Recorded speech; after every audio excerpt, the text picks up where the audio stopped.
Good morning, everyone. Thank you for joining us for our first general session of the day. It's my honor and privilege to kick that off. I'm joined here with some teams from the Defensewerx ecosystem. Specifically, we have the HSWorks and ERDICWorks teams. So without further ado, I'm going to transition over to them so that we can have a dive into the Defensewerx ecosystem.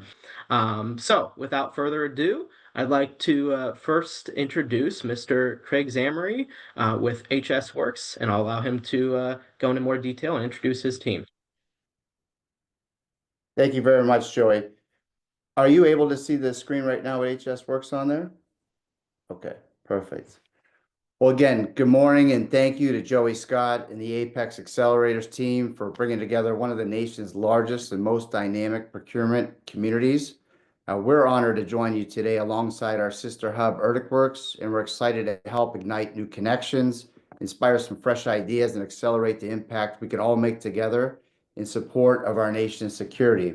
With that, again, my name's Craig Zamery with Defensewerx and serve as the director for the Homeland Security Innovation Hub, known as HSWorks. Our team is really excited to be with you today and also answer any questions you have after we're done presenting in the Q&A session. So if you look to the left side of this slide, in the center of all the circles you see there in white is Defensewerx. Defensewerx is our headquarters. We're a 501c3 nonprofit.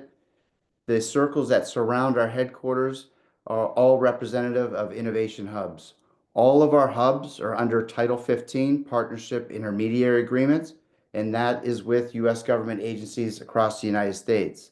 Our hub that you see highlighted at 9 o'clock, HSWorks, we entered into a partnership intermediary agreement with the Department of Homeland Security, S&T, that's Science and Technology, T2C in 2021. Our mission is to enable the rapid discovery, engagement, and acceleration of innovative solutions for the safety and security of the homeland. Now, I'll just talk briefly about some of our other hubs directly above us. Many of you may have worked with or heard of SoftWorks. Most of our team started at SoftWorks, so we got an amazing team at HSWorks that initially trained at SoftWorks.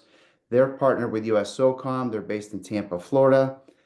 Right next to that, close to 12 o'clock, is ERDICWorks, and that's with Army ERDIC. So you're going to hear from Janice here in about 5 minutes with an overview of their hub and their work. At 1 o'clock, we have ICWorks, that's with the intelligence community. And then at 3 o'clock, we have Ardent Forge, which is the newest hub to join the Defensewerx family. So again, we are a family of 10 innovation hubs across the United States. We work very closely together and collaborate to really help solve some of the biggest challenges for our government partners. As many of you may know, the Department of Homeland Security was formed shortly after 9/11. Today, it's the third largest U.S. federal government agency made up of over 200,000 highly dedicated employees. We, HSWorks, our hub support all the components within DHS. So that's U.S. Coast Guard to U.S. Customs and Border Protection, TSA to countering weapons of mass destruction. Our focus is really to help work with these components so that when they have challenges, we work with them to get those solved as quickly as possible. So we work with non-traditional enterprises. We work with startups. We work with all the way up to the Fortune 500 companies, academia, and national labs. Our hub, we're set up in a way that we move very rapidly and at the speed of innovation, not at bureaucracy. And we have flexibility through a number of different contracting mechanisms that are non-FAR based. So we are able to enter into business-to-business agreements on behalf of our government partners. It's important to note, though, that we remain neutral. So we're neutral through and through. Our government partners always make the final down selects. And from there, we're able to, as I mentioned earlier, move into a business-to-business agreement with the down selects that they put in place.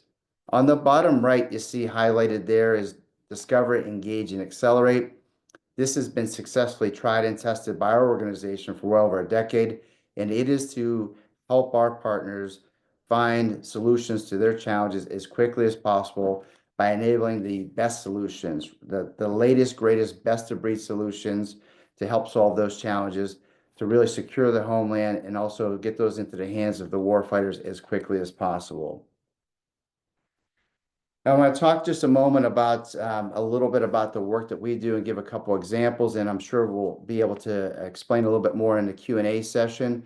But we have facilitated over 25 non-FAR based efforts with 7 different DHS components. So these range from working with vehicle cybersecurity for U.S. Secret Service to beyond visual line of sight for Customs and Border Protection. In the top left, this is to date, this is the largest, this is in our hub history, probably the largest effort with the biggest impact. So we ran an effort with TSA. It was initially demoed at the Miami International Airport. It was very successful, just amazing teams that were all part of this effort. Currently today, it has rolled out to over 200 airports nationwide. So this is an effort that IBM was down selected on. It was around $255,000, and it is saving approximately $100 million a year.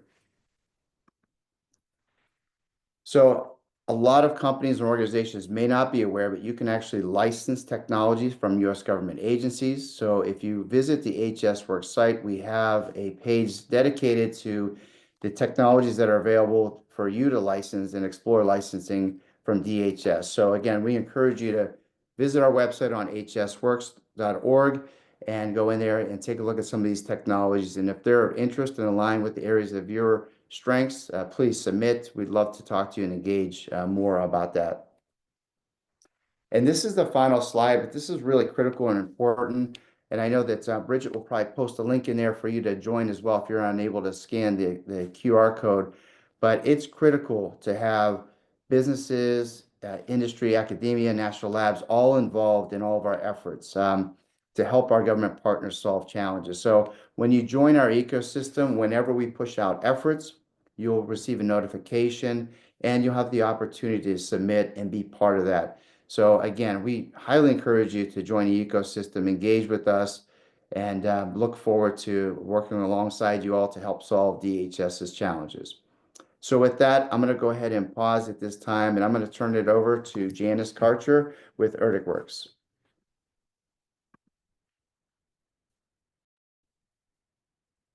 Hi, Craig. Thank you. We always enjoy tag teaming with you and the HSWorks team, and are happy to be able to share some information about all of the activity that we're supporting for our government partner, which is the U.S. Army Engineering Research and Development Center. Bring up our slide deck here. And go into slide mode. There we go, great. Can I confirm full screen view of intro slide? Great, thank you. So just a little bit about our government partner. They are, to a certain degree, the contract engineering house for the rest of the federal government, if you can relate to that. 7 laboratories. Structurally, they serve as the arm for research and development for the Army Corps of Engineers. However, they do reimbursable work, applied engineering and problem solving, R&D applications for much of the rest of the federal government, including Department of Homeland Security, over where Craig and Christina and the rest of the HSWorks team support their folks. The 7 laboratories of ERDIC have specialties in coastal hydrology, environmental applications, geotechnical and structures, with a lot of focus on troop survivability from a military standpoint. Information technology. ERDIC operates for the entire Department of Defense, the high performance computing program that does modeling of improvements to helicopter rotor blades and lots of simulation and modeling support, as you might imagine. All of those facilities, along with the ERDIC headquarters, are located down here along the Mississippi River in Vicksburg, Mississippi. There are also 3 other labs that are scattered across the eastern seaboard, basically, starting with Champaign, Illinois. The Construction Engineering Research Lab is located there. In Alexandria, Virginia, the Geospatial Research Lab, which is closely integrated with the Army Geospatial Research Center. And then last but not least, the Cold Regions Research Engineering Lab in Hanover, New Hampshire. Each of these labs have field offices in other locations like Alaska and Duck, North Carolina, with the longest research pier in the world. As you can see, those 7 labs work with a annual research budget of over $2 billion and represent, I think that number is still hovering around 2,300 research and administrative folks, all focused on solving problems for the Army Corps and the rest of the federal government.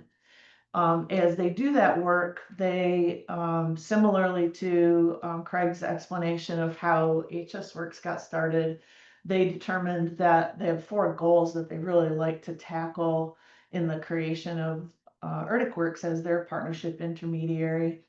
One is expand the network, reach more innovators, supplement SAM.gov in giving visibility to the opportunities to collaborate with these 7 labs.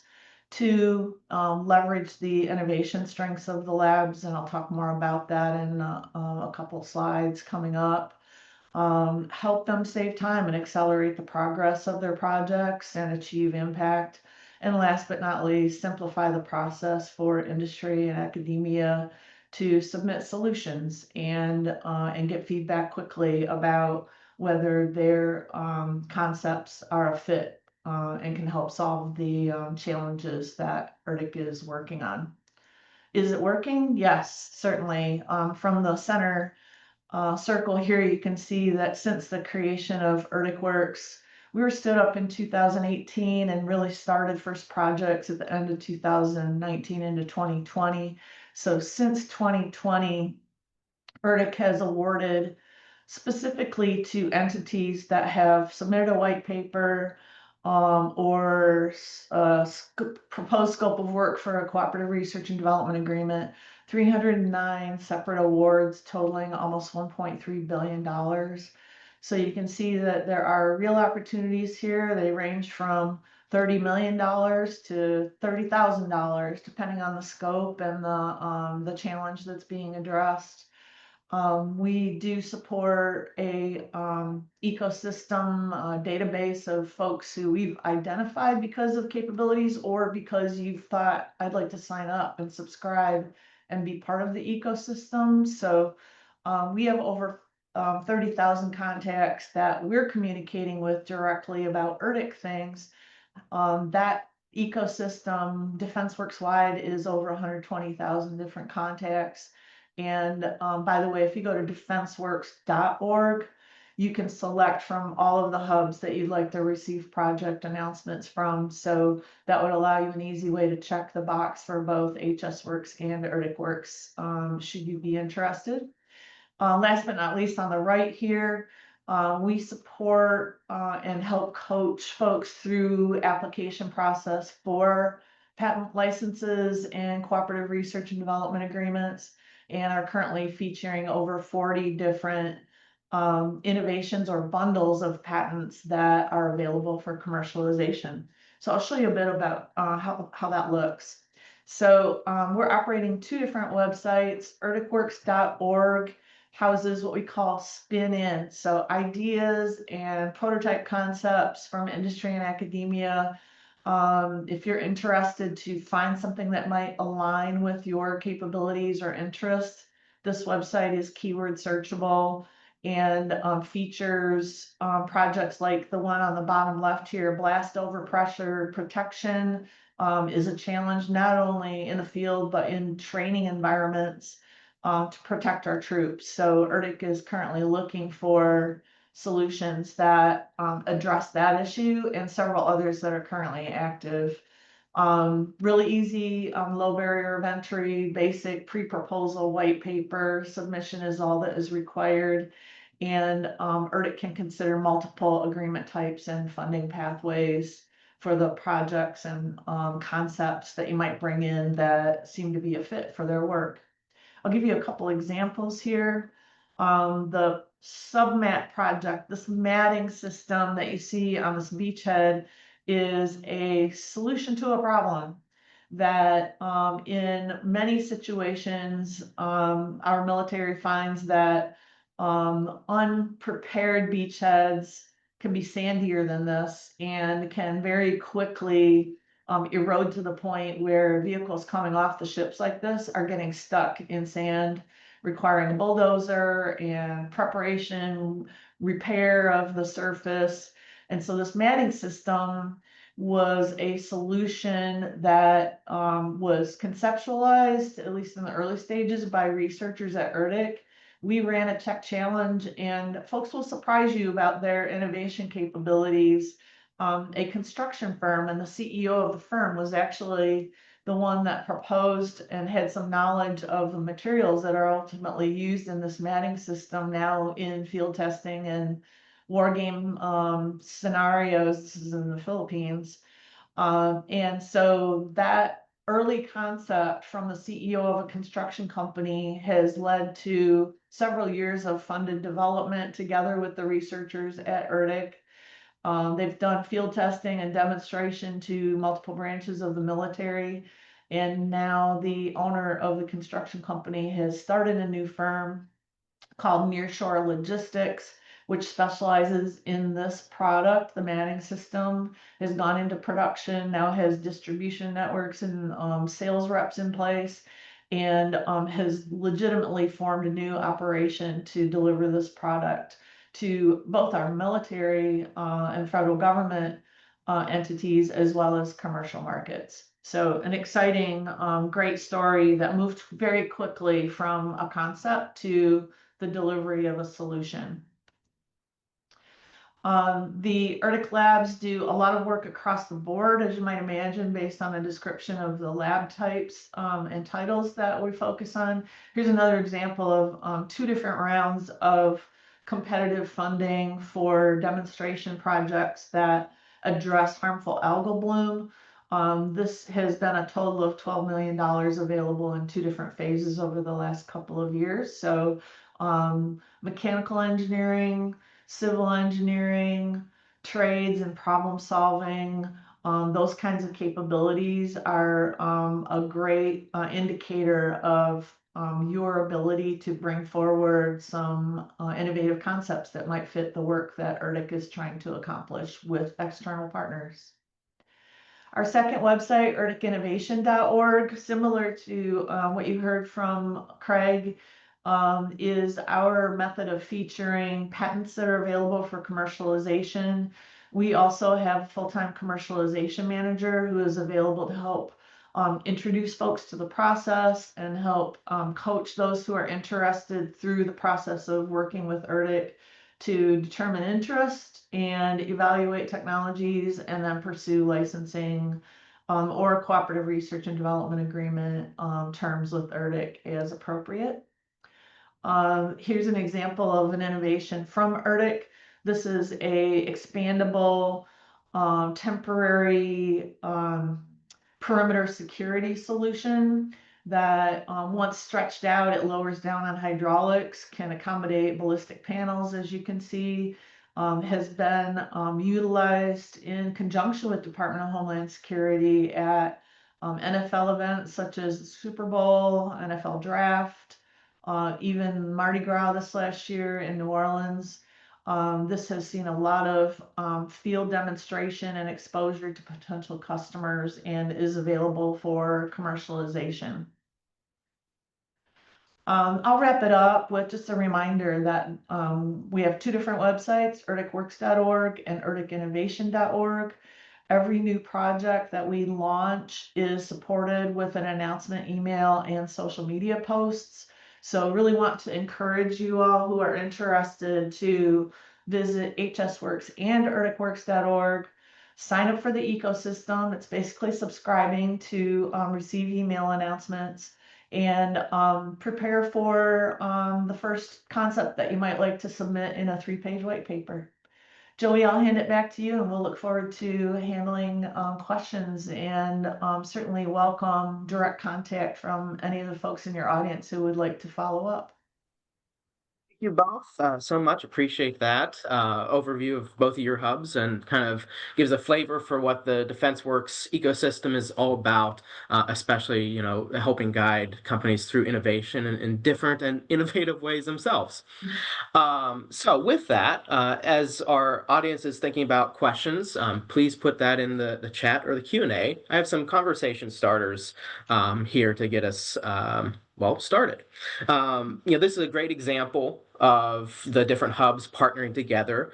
Craig and your team, I know you have Christina on here who handles a lot of these interactions and collaborations. Could you speak to how the hubs work together and maybe some examples of how there is that cross collaboration? Yeah, thanks, Joey. I'm happy to take that one. And hello to everybody on the call. My name is Christina Hurd, and I'm the lead program manager at HS Works. I work with Craig Zamry with Department of Homeland Security. So definitely collaboration amongst the hubs is extremely important for what we do day to day. We are in constant communication and try our best to maintain transparency and information sharing whenever possible. It's actually a big part of our role to make sure that we're not duplicating efforts and that we're connecting the right people across the DefenseWorks network. So I'll give you just a couple quick examples of that. One is actually tied to ERDIC's patented protective structures, which was done in collaboration with DHS and has actually been deployed at major national events like the NFL draft, the Super Bowl, and the Indy 500. I think that's a really great demonstration of how government partners can work together and can actually transition technologies into real world scenarios. And then one that's a little bit more on our minds right now, because we're actually working on it this week, we've started making a lot of connections across hubs in the field of ice breaking and Arctic scenarios, which actually has shared interest across DHS, ERDIC, and Naval Postgraduate School, which is associated with our sister hub FleetWorks. We're really excited to see where these connections and collaborations go. So all in all, collaboration is constant within our hubs, and it's a huge force multiplier across the entire Defenseworks ecosystem. You for that. And Christina, another question for you, real quick. Something that came up is the business to business agreements. How does that work? I love this question. This is what I do every day as a program manager here at HS Works. And I actually think B2B agreements are what set us apart from most other organizations. So we didn't go through this in depth, but through a series of events that our organization hosts, which is really just established to meet fair and open competition requirements, DHS is actually able to select small businesses, academia, national labs that they want to work with closely to solve a specific challenge. A lot of times this requires further development, prototyping, integration with another solution, or even integration with a legacy system that DHS already has in place. So HS Works is actually able to come in and enter into a business to business agreement with that selected industry academia partner. The key here is that we keep DHS involved throughout the whole process. In fact, most projects that we run have weekly syncs where the actual technologist is sitting down with the end user from DHS and they're able to talk about the problem and pivot when necessary as development is happening. So these agreements are funded entirely by DHS. They typically run about 1 year, but that can change depending on the scope. But the whole point of these business to business agreements is to reduce risk by increasing speed and flexibility. And we're happy to answer any more questions about that mechanism. Awesome, thank you. And Janice, is that something similar that Erdic Works and Army Corps utilizes, or is that something that's kind of more unique to the HS hub? Yeah, it's certainly a capability that all of us as neutral facilitators and partnership intermediaries are able to deliver for our government partners. ERDIC chooses to utilize other transaction authority agreements quite readily, and the large share of the 1.3 billion that has been awarded to folks who've submitted through the Defensewerx portal have actually been to fund prototype development collaboration between ERDIC and the university or industry partner who has come in with a prototype concept that fits the need. ERDIC likes to award a lot of those projects directly with our support in getting the word out and making it easy for the innovators to bring forward their innovation concepts. And then we monitor the process along the way and support the identification of new IP and the opportunity for the innovation partner to take part and maybe even be named in the patent application submitted by ERDIC. So there's a continuum that has us playing a little bit of a different role than that you heard of from Christina. All focused though on successful tech transition and tech transfer of the innovations to our federal government customers and the commercial market. Thank you for that. That kind of leads into next question here that, there's an emphasis on terminology like critical technologies or key technologies. Each of your hubs have different specialties. How do you identify, I guess, the projects or areas that, are of need? I'm guessing that comes from your, federal partner. But could you go into a bit more about that and kind of the importance that your hubs play within the broader ecosystem? Craig and Christina, I'm happy to start and tag team with you all. There's certainly our annual budgets posted by and strategic focus areas posted by federal government, the RDT&E, the research and development focus areas are published for 2026. And of course, ERDIC pays attention to that list and anticipates collaborating in those areas, including categories like autonomy and robotics, artificial intelligence, etc. But then each of our websites will be lifting up the critical technology and focus areas that they're hearing both from their internal needs as well as their customer requirements that are at least generally describing critical technology areas, but in some cases actually providing more parameters around what's needed and what's being sought from innovators in our target audience. So keeping an eye on the project announcements from each of our Innovation Hub sisters across Defensewerx. And of course, in the interest of HSWorks and ERDICWorks, signing up to receive the project announcements from us will give you a great way to see the trends in the critical topics that are coming up from our government partners specifically.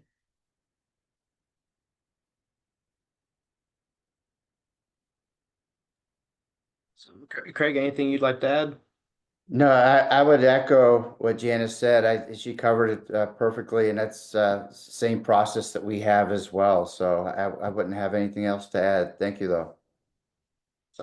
Um, So, there's the strategies that come out. I see that, sometimes there's other press releases or articles that come out highlighting important aspects, right? So, for example, Homeland Security had a feature article when S&T, Science and Technology, and HSWorks partner, the results are out of sight.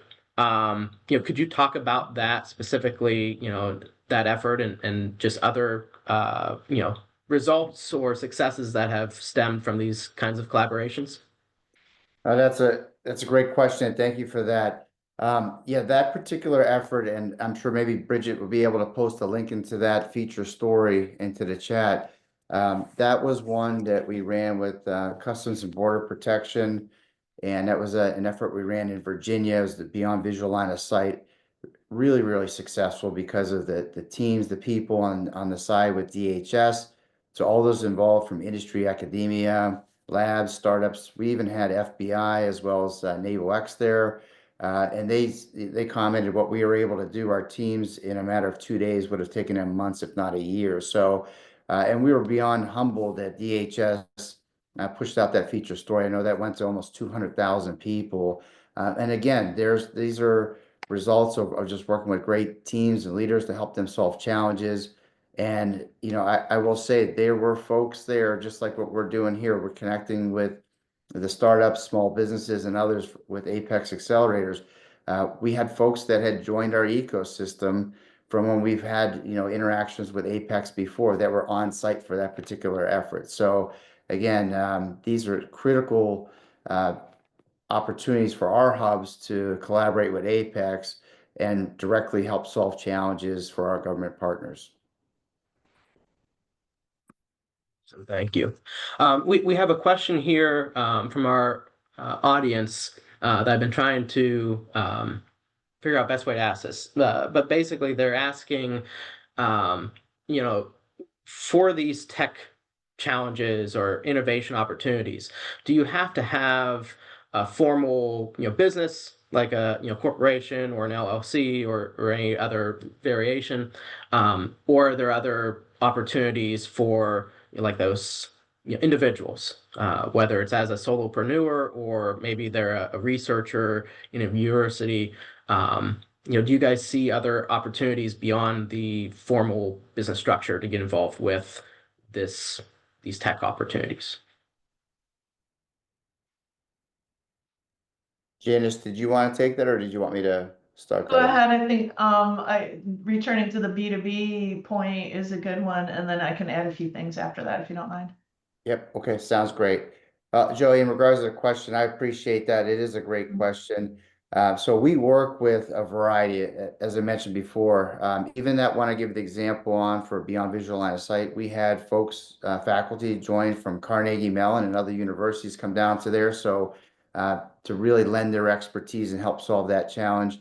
We work with a variety of TRL levels, as well as companies at different stages. So the short answer would be yes, we work with all the above. Our government partners, we work with them, but they build out the requirements. So those are always, when those are pushed out, folks can review those and make sure that they do qualify for those as well, so that they know when they see an opportunity, they know whether they can submit or not. And one other point I just want to make very quickly is many efforts that we run, it may be a small businesses that they have, let's say 20% of the solution. So we would encourage you still to submit. We usually ask for a 2 to 3 page max white paper, and then our government partners review those because you may have that critical piece that maybe others don't have. And then our hub, we have the ability to, if down selected, chosen by our government partners, we can enter into that business to business agreement that Christina spoke about earlier with more than one performer. So you may have someone that has the 20% of the solution, someone else has 40%, and the other one has the other 40%. We're able to put a business to business agreement with all of them to get that total solution for our government partner. So that's a great question. I'm glad they asked that. Yeah, I would just add, Joey, that the opportunity to submit that 3-page white paper does not require cage code or sam.gov registration at that point. So at least from a Defensewerx standpoint, innovators can kind of start dipping their toe in the water, submit a white paper for a couple things that look like you're a fit for while working with your Apex Accelerator team to pursue your SAM.gov registration and cage code. So ultimately, ERDIC will need to have that in place in order to put an agreement in place. ERDIC is, we're seeing a lot of interest around cooperative research and development agreements, which allows for some in-kind collaboration where the research team may be funded with a certain source of funds and the industry or academia partner may have their source of funds, and the alignment and synergy is such that a cooperative research and development agreement helps support and kind of recognize that synergy and support collaboration going forward. So we would encourage folks to take a look at not just the pieces that that look like a contracting opportunity, but also innovation, collaboration concepts that might lead to contracts long term and funding from the federal government, but might be good synergy in the things that you're already working on. Oh, awesome. No, thank you both. Very, very good points. And the business counselor in me just has to give this, caveat. Well, you can, register in SAM as a, solo, entrepreneur or sole proprietor. Do your own research and due diligence on forming a business and the protections that come into play, because there's different aspects for a sole proprietor versus LLC versus others. So that's just the business counselor in me that I have to give that caveat. Do your own research, but it is good to know that you can start networking and building these inroads before even having that conversation. So thank you both. And I think this is a good segue into how, startups and small businesses fit into the ecosystem. The broader Defensewerx ecosystem innovation, but also your specific hubs. So, whoever would like to start that first. I'm happy to start and then hand it over to you, Craig. The opportunities for collaborating with ERDIC are really agnostic in terms of the structure or maturity of the business entity. We're certainly focused on and interested with ERDIC in understanding the expertise of the individuals involved. So you could have someone who's quite experienced in engineering and applied engineering, problem solving, and prototype concepts, who is in a new business entity, and that's fine, or is spinning out a company from an existing one that might be considered a startup. So all of those approaches are acceptable. And again, I would just remind folks that there are multiple forms of collaboration, including the Cooperative Research and Development Agreement, as well as funded FAR and other transaction authority agreements that ERDIC considers. So lots of options, and we're available because we're funded by our government partner to help coach folks through those options. Craig? Thank you, Janice. Yes, Yeah, sir. the only other part I would probably add there for us is that, again, I think it's just such a unique opportunity, one, to engage with us, which I know even during this call, we get notifications every time someone joins our ecosystem. So I see those coming through from the folks that are on this call. And again, it's critical because we also then end up seeing a lot of those companies and those folks when we're running efforts. So the other part there that I think is just, it's really probably different, and you see how engaging it is when we're running efforts, no matter where they're at, to have a small business in a room with our government partners, those that are the decision maker who actually have the challenge. They are there, being able to sit across from them and be able to describe what their technology is, the art of the possible, ways that maybe our government partners should be looking at solving that challenge and helping them to really get to that finish line and build out those requirements as well. So again, I think it's a very unique thing. I know Kinsey and Bridget are on the call here today. They lead, all these efforts when we're running, and they're facilitating these efforts for our government partners. But it is very normal that when we break for lunch, the people still are not leaving the room, and they're engaging. They're also networking with other companies that are in that room to come together to help find that solution for our government partners. So it's critical to have that participation from the small business owners and all those that are in your network. So that's a great question. So thank you both. Last couple questions here. How can collaborators, startups, academia, national labs, tech transfer offices, larger companies, how can they get involved with your ecosystems, just as well as the small businesses? Janice, you want me to start on that one? Sure. Okay. Again, really appreciate the question. The easiest step is to join the ecosystem, right? So once you do, those all get shared with our government partners. So anyone that submits that what their capabilities are, they join the ecosystem, and then you will be notified whenever we are running efforts. So that is the easiest, lowest hanging fruit you could probably do in under a minute. So highly encourage you to do that. And then when you see those opportunities posted out to you, if those are areas that your company has strengths, operates in and has solutions, we encourage you to submit so that you can be considered by our government partners. And if you're down selected, we'll notify you and then we move on to the next step. So I'd say that's the easiest way. And again, we work with all the above, industry, academia, national labs that you mentioned there. So I'll pause and I'll turn it over to Janice to see if she has anything else to add to that as well.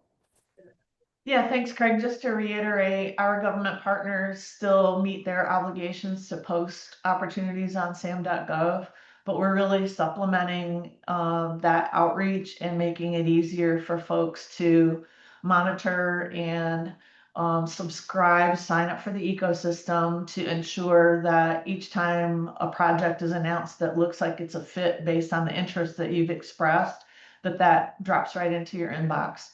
So in many cases, we'll have projects that are 3 to 4 week turnaround. So it's plenty of time to put a 3-pager together, but there are deadlines associated in a number of cases. And our teams also support continuously open opportunities. So you can kind of surf through, keyword search, look for things that I might like to spend the next 60 days preparing a white paper for. Lori and SK from our events team are on the call with me today.